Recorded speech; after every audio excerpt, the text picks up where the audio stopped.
My mother and father, Richard and Rachel Peden, and I moved to this area in what we call the Maple Grove neighborhood in 1941. I was 2 years old. This was a pretty rural area. There wasn't much out here. And if you looked at the plat map, there's about 2,400 acres here that had approximately 18 homes on it. My parents' house was an old schoolhouse that had been pulled down here and put together for them. And that was during a period of time when farmers wore out a farm, they thought, and moved on. The Go West young man moved on to the next farm. And this was a wore out, highly erodible farm. And my father attended Purdue University, and he was a great conservationist, and he helped rebuild this farm. So there was a couple of neighbors, and they carried a petition around to see if people were interested in becoming members of the Morgan County REMC and getting electric power brought in.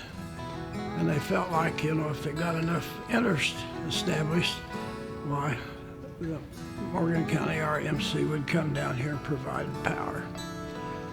And so that was a deal. And in those days when the REMC came in, why, the people would pitch in and help. And I remember looking out the window of the house, and there was John Dunning and Carl Stanger and Ray Fife and my dad digging a hole in the ground and helping the REMC. Now, the REMC had an old military type truck that had a modified boom on the back that they'd lift the power pole up, and then once they got it teetered into the hole, then farmers would pull a rope and pull the pole up.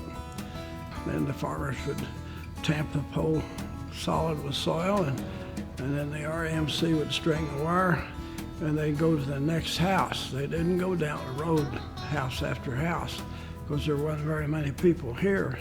So when they went from one house to the other, they may cross a field, a crop field, a pasture field, go through the woods, whatever. One neighbor I talked to last week said that it was about 3/4 of a mile from one house to his house.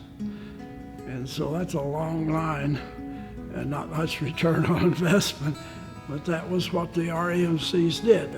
That's a long-term investment for them. So then when the REMC came in and brought power in, first thing they went for was getting rid of the spring boxes and have a refrigerator. And that enabled them to keep their food cool and preserved and increase the shelf life of milk and things that they grew on the farm. When we got power in this neighborhood, farmers and homeowners could put in an electric pump and pump water to the house. And then they worked toward getting hot water heaters when they were available and when they could afford them.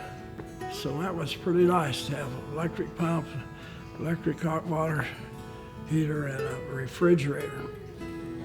One of the things that made expansion difficult was that it was right after World War II and the Great Depression, and things were rationed.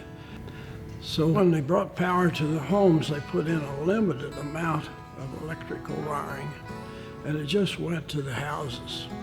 And then as time went on, the farmers and the supplies became more readily available. They would run power to their barns.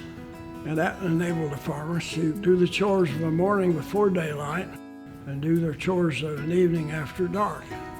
The electricity enabled farmers to expand their operation, have more hogs and more cattle and work longer days since they didn't have to do their chores in the daylight hours. And I have a lantern that I carried when I was a little boy. It had a candle in it, and I'd carry that before we had electricity to do my chores. It's a chicken house and a barn. And electric power is a lot safer than a candle in a metal lantern.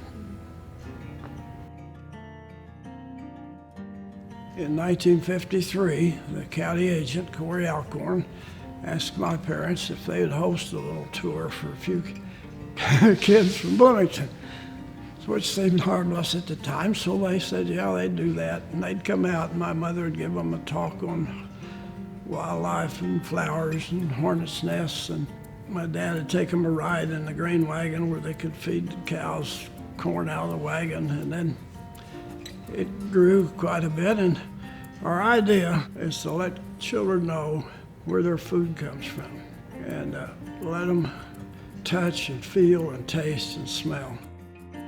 And one of the things that kind of endears us to the RMC is that they come with a live line demonstration of where they put hot dogs on a little thing that looks like a hand, and then they talk about don't touch a bare wire that's on the ground, and they touch one and it fries those hot dogs.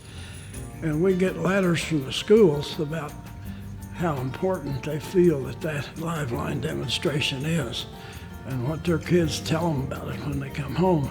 They've been a real blessing to us, and people talk about we couldn't do this without South Central RMC, which is a good testimony for them and for what they do for us. They help load the hay rides, and they're here for anything we want. And they help set up, and they help take down. And I personally feel that electricity is a God-given resource. Without that, we would really be way back in life. And it's great to have dedicated employees that care for their customers. And if you have an electric line doesn't break down much in a dry day. It's generally some winter cold night when there's ice storm or rainstorm or tornado. And it's nice to think, boy, I'm in a warm bed and the dedicated RMC employees are out rolling to the job site, and they're going to be out there all night, and they're going to get it fixed. And and I get up in the morning, I'll have a warm house again and make my coffee. And those guys and gals have been out there all night